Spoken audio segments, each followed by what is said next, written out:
I can tell you I've been studying the research on fasting for a decade now, and I'm more convinced than ever it is the best tool that we have for metabolic health. It is absolutely the best tool, and for both men and women.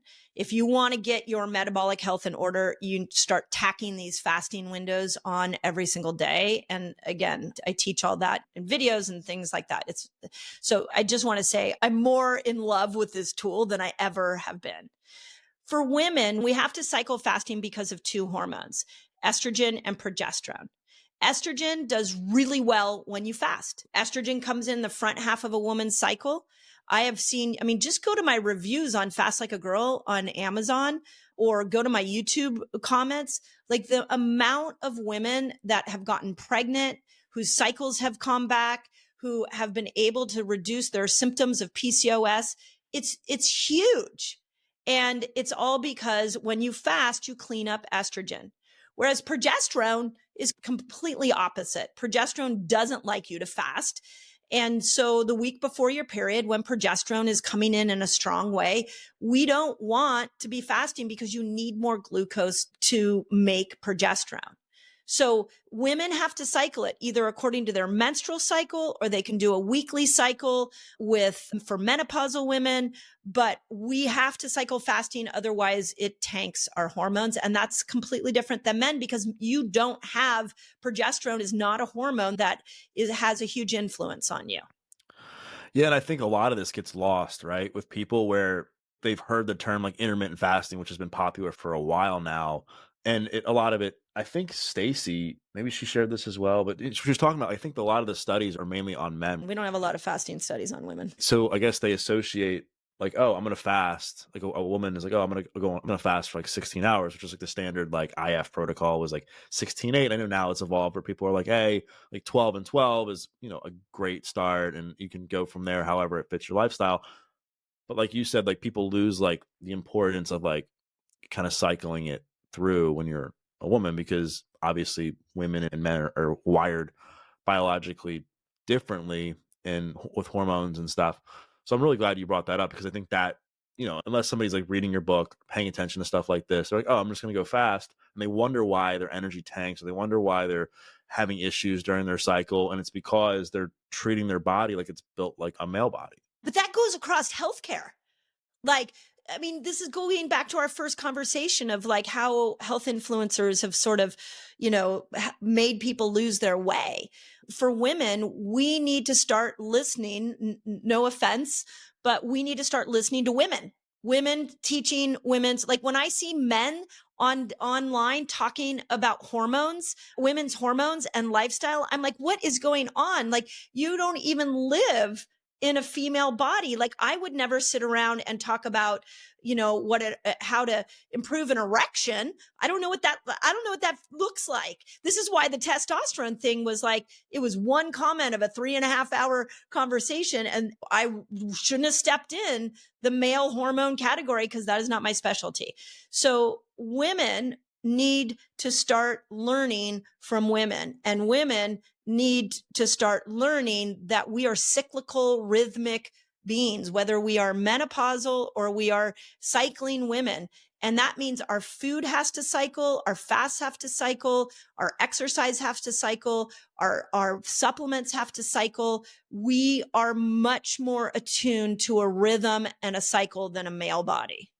I think like back in the day, at least, I mean, I'm sure, obviously now with people like you and Sacha Panda and others talking about fasting and time restricted eating, the more mental benefits and the more like longevity benefits, I guess, have come out around that. But back in the day, it was more, at least from my understanding as a meathead, was like more like vanity. Like you could lose more body fat when you fasted. Or for me as a personal trainer, it allowed me to not have to eat while I was with my clients in the morning, and I could just condense my eating window.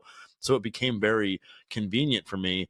But outside of the fat loss benefits of fasting, I know you're really passionate about what it does for the mind and stuff. Like, what are some of the more interesting stuff that you're learning about fasting that isn't necessarily like vanity or aesthetic related? Yeah. Oh, I love this question. For starters, I always say to people, if you come to fasting to lose weight, amazing. Like it's an incredible weight loss tool, but stay for everything else. So in Fast Like a Girl, I mapped out 6 different level fasts, and they were all time related. And the longer you fast, like intermittent fasting is about 13 to 15 hours without food. And this is where the growth hormone starts to kick in. This is where inflammation comes down. This is where you start to get some ketones. And ketones are only made by your body burning fat. So it burns fat to make this product called a ketone. And then that ketone goes up into your brain and supercharges your brain and kills hunger. But then if you keep fasting, you'll stimulate things like autophagy, where the cells start to repair themselves. They start to detox themselves. They get rid of worn out cells like aging zombie cells or cancer cells. They'll literally recycle them out of the system. Then there you get your gut repairs at like 24 hours of fasting, where your whole intestinal lining of your gut resets itself and you get a whole set of new stem cells in your gut to repair your gut. 48 hours, 36 hours, you get your body starts burning fat much quicker because it's putting itself in a mode that it needs to start to move to go find food. 48 hours, you get a whole reset to your dopamine system. And then 72 hours, you reset your whole immune system. So it is a primal design in our body that when we go these short periods of time, and I know it might not seem short to some people, but for the hunter and gatherers, that's what they were doing. They were going a day to 3 days, sometimes a week without food.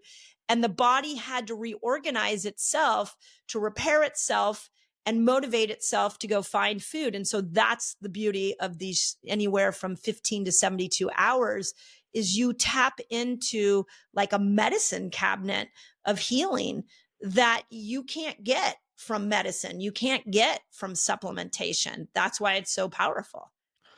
Are there certain boxes you think somebody should check before they fast? Meaning, like we talked at the beginning about how people have an unhealthy relationship with their body and food now. And that's probably one of the biggest, I guess, arguments against fasting is that it can promote disordered eating for telling people to starve themselves from food. The reason I share this, like, is if somebody already has a very unhealthy view of their relationship with themselves and food, do they not fast? Is somebody who's already under eating not fast? Is somebody whose hormones are off not fast? Like, is there some boxes people must check, you think, in order to really take fasting seriously? Yeah, it's such a great question as well. I used to teach my patients that before we fasted, we started with food. And we cleaned up like their carbohydrate load. So they stopped eating the processed carbs. We cleaned up their oils. They got off all the bad oils and we got them off toxins. So back to our beginning of this conversation, we just got them eating real food. And we did that for a week or two. And then we started to apply these fasting windows to their life. So, if you have a chronic disease, or you're really metabolically unhealthy, maybe you're diabetic or pre-diabetic, you want to start with food. And this is a large reason why Eat Like a Girl was written. I wrote it so that we could help women clean up their eating system. But with the eating disorders, this is a really interesting one because people assume that if you have an eating disorder, you can't fast. And I've watched over and over and over again that when people build a fasting lifestyle, where they're taking their day and they're looking at a time period in which to fast, and then they're opening up an eating window and they have a time period in which to eat, that it actually changes the relationship to food and the eating disorder changes. I had a very famous actress I worked with that unfortunately I have to keep her name to myself, but she was very public with her eating challenges. And she came to me asking for help, very thin. And the tool we started with was food. I put a continuous glucose monitor on her and we started watching her food patterns. Now she got control because we could look at what she was eating first, get some control there. We did that for about a month or two. And then I started to tack on a fasting window because she was about to go into filming for her Netflix series. And so I wanted to be able to use the power of a ketone to energize her while she was fasting, but we had to clean up her relationship to food first. And it worked. It was incredible. So I don't give up on people who have disordered eating. You just need to be coached through that.